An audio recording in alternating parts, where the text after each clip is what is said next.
મિત્રો, આપણા સમાજમાં ઘણા સમયથી કેટલીક માન્યતાઓ ચાલી આવી છે। તેમાં એક માન્યતા છે, જો કોઈ શુભ કાર્ય માટે બહાર નીકળતા સમયે શીખ, હાંક, છીંક આવે તો તેને અશુભ માનવામાં આવે છે।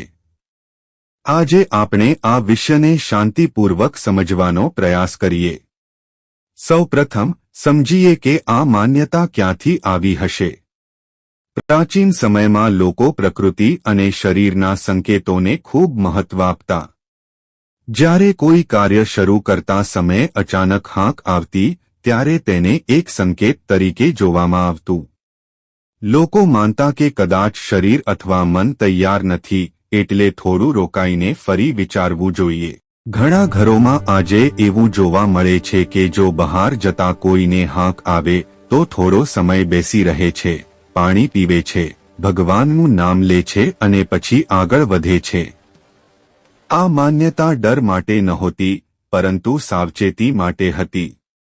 થોડી ક્ષણ રોકાવો, વિચાર કરો અને પછી આગળ વધો, આ તેનો મૂળ સંદેશ હતો। પરંતુ મિત્રો, એક વાત સમજવી જરૂરી છે। શીખ એટલે શું? તે શરીરની સ્વાભાવિક ક્રિયા છે। ધૂળ, ઠંડી, એલર્જી અથવા નાકમાં અચાનક અસર થાય ત્યારે હાંક આવે છે। આ એક વૈજ્ઞાનિક પ્રક્રિયા છે, કોઈ દૈવી સંકેત નહીં। એટલે માત્ર હાંકને આધારે ડરવું યોગ્ય નથી। હા, જો આપણે માનસિક રીતે નબળા હોઈએ અને કોઈ કહે કે અશુભ છે, તો આપણું મન ગભરાઈ શકે છે અને ઘણી વાર ગભરાટથી કામ બગડે છે। એટલે અસલી અશુભ શું છે? આપણો ડર અને નકારાત્મક વિચાર। જો હાંક આવે અને આપણે તરત જ વિચારીએ કે આજે કામ બગડશે, તો આત્મવિશ્વાસ ઘટી જાય છે। પરંતુ જો આપણે શાંતિથી પાણી પી લઈએ, ભગવાનનું સ્મરણ કરી લઈએ અને વિશ્વાસ સાથે આગળ વધીએ તો કંઈ અશુભ થતું નથી। આપણા શાસ્ત્રોમાં પણ મુખ્ય વાત વિશ્વાસ અને સકારાત્મક વિચારની છે। કોઈ પણ કાર્ય શરૂ કરતા પહેલા પ્રાર્થના કરવી, વડીલોનો આશીર્વાદ લેવો અને મનને સ્થિર કરવું એ સાચી પરંપરા છે। શીખ આવવી એ માત્ર શરીરની ક્રિયા છે। તેને અશુભ માનવું એ માનસિક માન્યતા છે।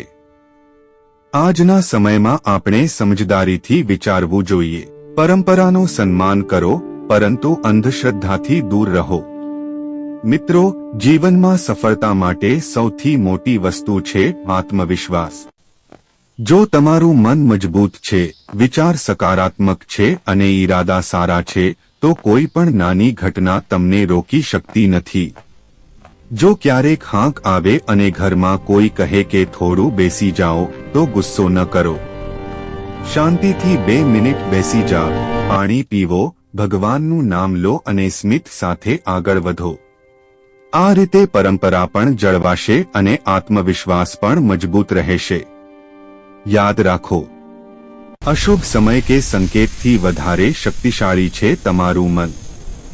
નકારાત્મક વિચારથી મોટી કોઈ અશુભતા નથી અને સકારાત્મક વિચારથી મોટી કોઈ શુભતા નથી।